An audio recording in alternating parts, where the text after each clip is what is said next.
اعوذ باللہ من الشیطان الرجیم بسم اللہ الرحمن الرحیم وقال الرسول یا ربی ان قومی اتخذوا هذا القرآن مہجورا۔ اور پیغمبر کہیں کہ اے پروردگار، میری قوم نے اس قرآن کو چھوڑ رکھا تھا۔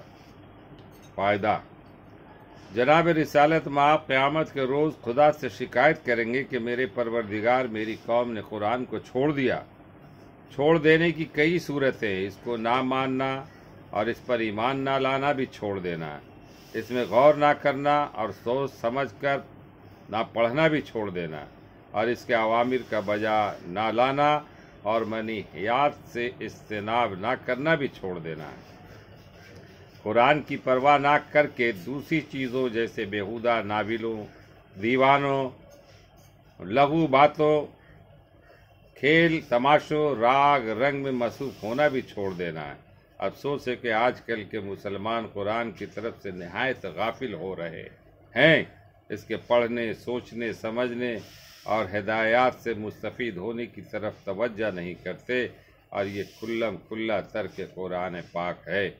خدا تعالیٰ ان کو اس کی طرف راغب اور اس کی تلاوت میں شاغل ہونے کی توفیق بخشے تاکہ وہ اس پر عمل کرے اور فلاح کونین حاصل ہو۔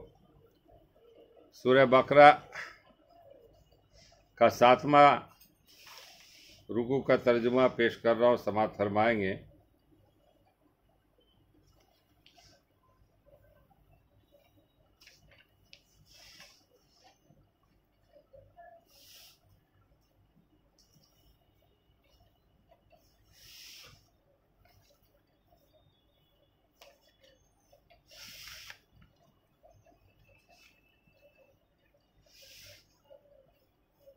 اور وہ زمانہ یاد کرو جب حضرت موسیٰ نے پانی کی دعا مانگی اپنی قوم کے واسطے۔ اس پر ہم نے موسیٰ کو حکم دیا کہ اپنی اس عصا کو فلاں پتھر پر مارو، بس فوراً اس سے پھوٹ نکلے 12 چشمے، اور 12 ہی خاندان سے بنی اسرائیل کے۔ چنانچہ معلوم کر لیا ہر شخص نے اپنے پانی پینے کا موقع۔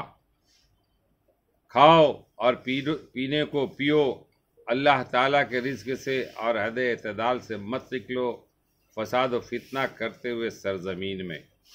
اور جب تم لوگوں نے یوں کہا کہ اے موسیٰ، روز کے روز ہم ایک قسم کے کھانے پر کبھی نہیں رہیں گے، آپ ہمارے واسطے اپنے پروردگار سے دعا کریں کہ وہ ہمارے لیے ایسی چیزیں پیدا کریں جو زمین میں اگا کرتی ہیں: ساگ، ککڑی، گیہوں، مسور اور پیاز۔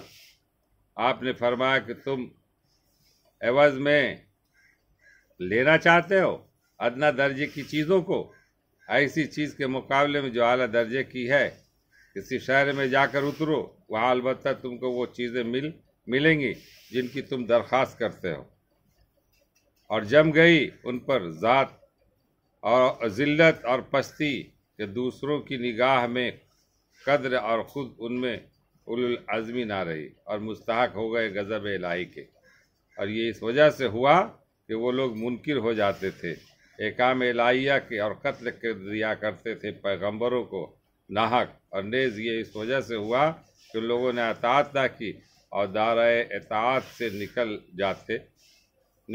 جاتے تھے۔ یہ تحقیقی بات ہے کہ مسلمان اور یہودی اور نصارے اور فرقہ صابئین، اس سب میں جو شخص یقین رکھتا ہو اللہ تعالیٰ کی ذات اور صفات پر اور روز قیامت پر اور کارگزاری اچھی کرے، ایسوں کے لیے ان کا حق الخدمت بھی ہے ان کے پروردگار کے پاس، اور وہاں جا کر کسی طرح کا اندیشہ بھی نہیں ان پر، اور نہ وہ مغموم ہوں گے۔